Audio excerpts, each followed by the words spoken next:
प्रतियोगिता के लिए आई हूँ। मैं हमारे पहले प्रतियोगी को बुलाना चाहूंगी। सौम्या पहली कक्षा से। जंगल में मेढकों का झुंड पानी की तलाश में यहाँ वहाँ घूम रहा था। गलती से 2 मेंढक गहरे गड्ढे में गिर गए। मेढकों का झुंड देख के बोले, इनको बचाने का कोई रास्ता नहीं और कोशिश करने का भी कोई मतलब नहीं। मेढकों का झुंड वहां से चला जाता। वही 2 मेंढक अपनी कोशिशें जारी रखते पर वो सफल नहीं हो पाते। एक मेंढक अपनी झुंड की निराश करने वाली बातों पर विश्वास करने लगता है कि हम यहाँ से कभी बाहर नहीं निकल पाएंगे। अंत में उसकी मृत्यु हो जाती है। और वही दूसरा मेंढक अपनी कोशिशें जारी रखता है और अंत में वो इतनी लंबी छलांग लगाता है कि वो गड्ढे को लांघ कर बाहर आ जाता है। और इन दोनों में अंतर ये फर्क था कि जो दूसरा मेंढक था वो बहरा था।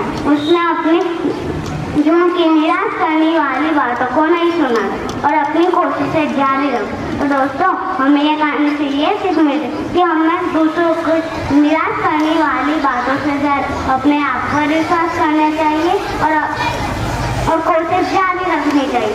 सफलता आपके कदम चूमे। धन्यवाद। वो अच्छे फल लाया और फिर से आए राजा के पास तो हीरो सिपाही को जेल में डाल दिया। तो वो पहले वाला कचरा खा गया, दूसरा थोड़ा सूखा, तीसरे वाला ठीक हो गया।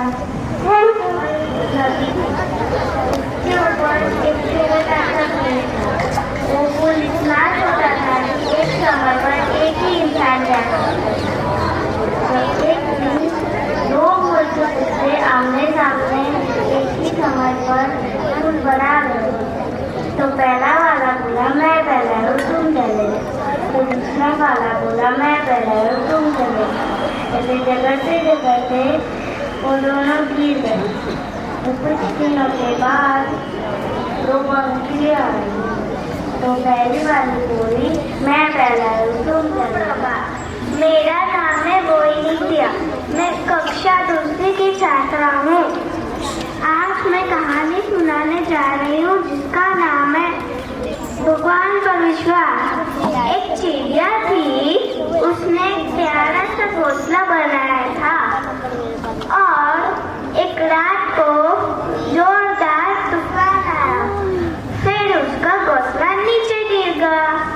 फिर वो गुस्सा हो गई। फिर वो भगवान के पास गई। फिर वो शिकायत करने लगी और कहा, भगवान जी, आपने इस धरती पर तूफान क्यों भेजा? और भगवान मुस्कुराने लगे। फिर कहा, मैंने इसलिए भेजा, तेरे घोंसले के बाहर एक बड़ा सा सांप था, वो तुमको खाने जा रहा था। फिर चिड़िया को समझ आया।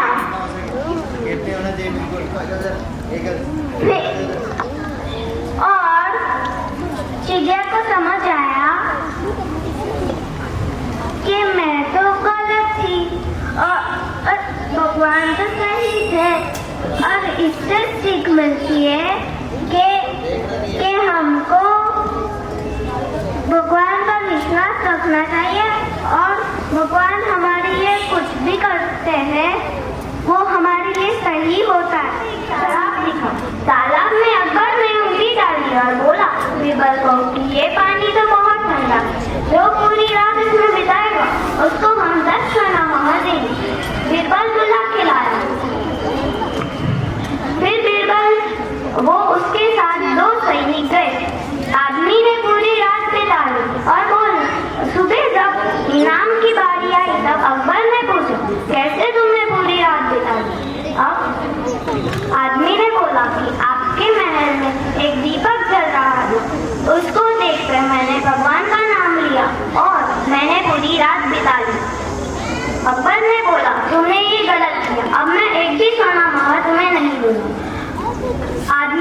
चला गया। बीरबल ने बोला, क्या हम थोड़ी देर के लिए घर जा सकते हैं?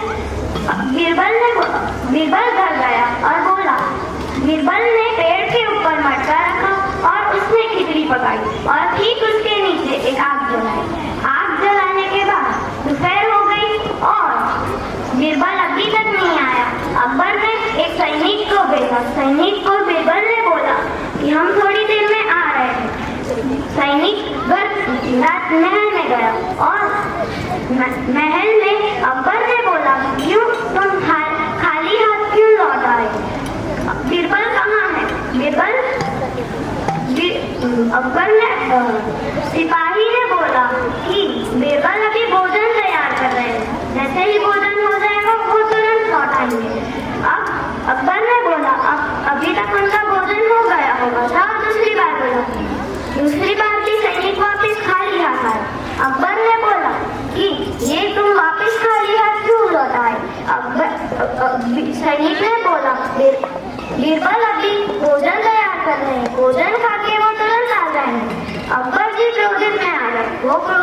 वो खुद ही बीरबल के घर गए और बीरबल को बोला, ये तुम क्या कर रहे हो? इतनी दूरी पर हांडी क्यों लटकाई है और नीचे इतनी थोड़ी सी आग क्यों जलाई है? बीरबल ने बोला, अभी मेरा भोजन तैयार हो रहा है, इसमें मेरी खिचड़ी है। तो अकबर ने बोला, ये तुम क्या कर रहे हो? बीरबल ने बोला, जैसे वो आदमी ने हमारे महल में दीपक जल रहा था, उसकी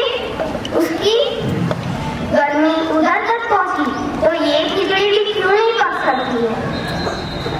तभी अकबर को सब कुछ समझ में आ गया और अकबर ने बोला, चलो ठीक है, मैं अपनी भूल माफ कर देता हूँ और तुम अभी तुम्हारे आदमी को लेकर आओ और मैं सोना महल दे देता हूँ। मैं अभी महल में जा रही हूँ। वो गया और उसके साथ वो आदमी भी आया। आदमी को भी 10 सोना महल मिली और बीरबल को चलता था। वो अपनी बकरियां पहाड़ों पर चराने जाया करता था।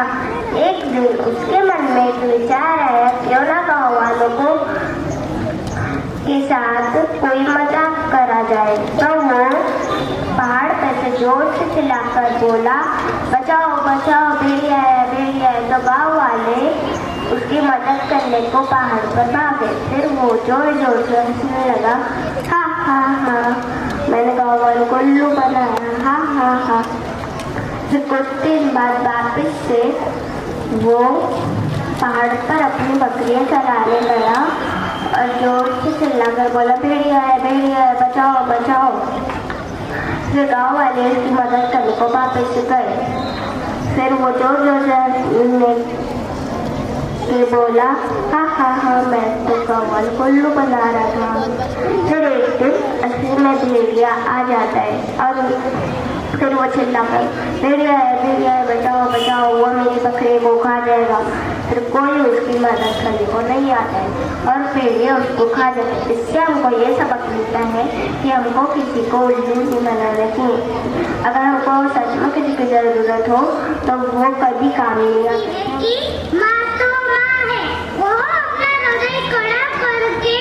बच्चे के विकास के लिए कठोर शिक्षा और विधि भी अपनाती है।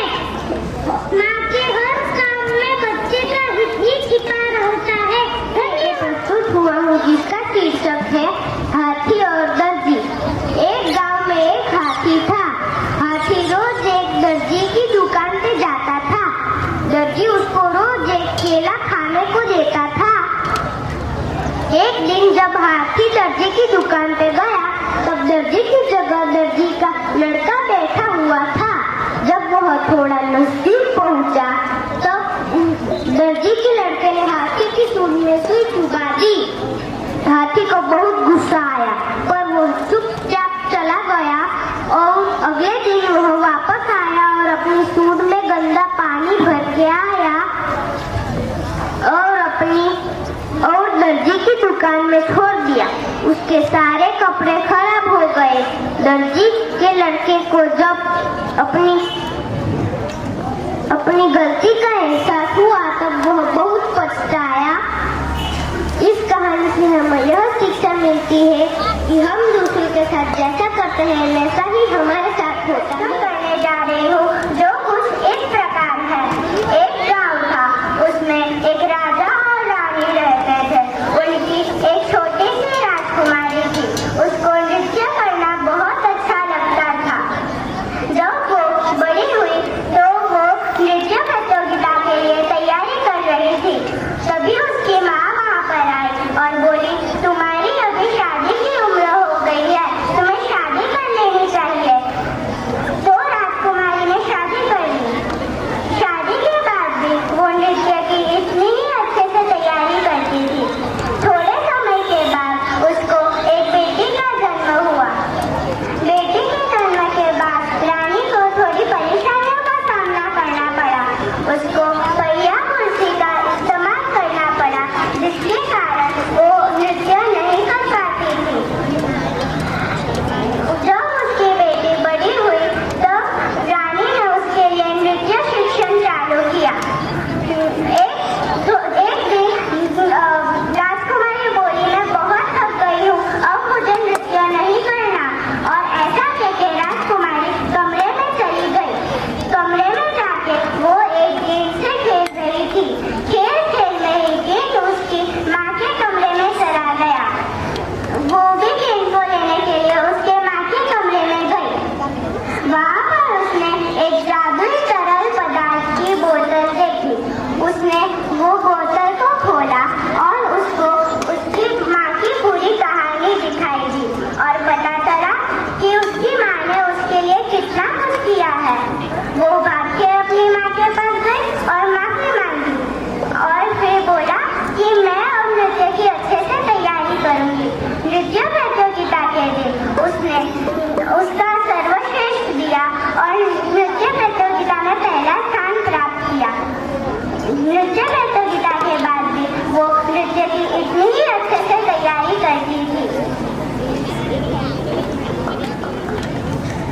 इस कहानी से हमें ये शिक्षा मिलती है कि हमें दूसरों की भावना समझनी चाहिए। धन्यवाद। 14 सितंबर है। आज के दिन को हम हिंदी दिवस के रूप में मनाते हैं। इसलिए मैंने निश्चय लिया है कि कम से कम आज के दिन तो हम शुद्ध हिंदी में ही बात करेंगे। तभी भाई बहन आते हैं, दोनों मम्मी पापा को गुड मॉर्निंग कहते हैं। मम्मी उन दोनों को फिर से समझाती है कि गुड मॉर्निंग नहीं, सुप्रभात बोलो, आज हिंदी दिवस है।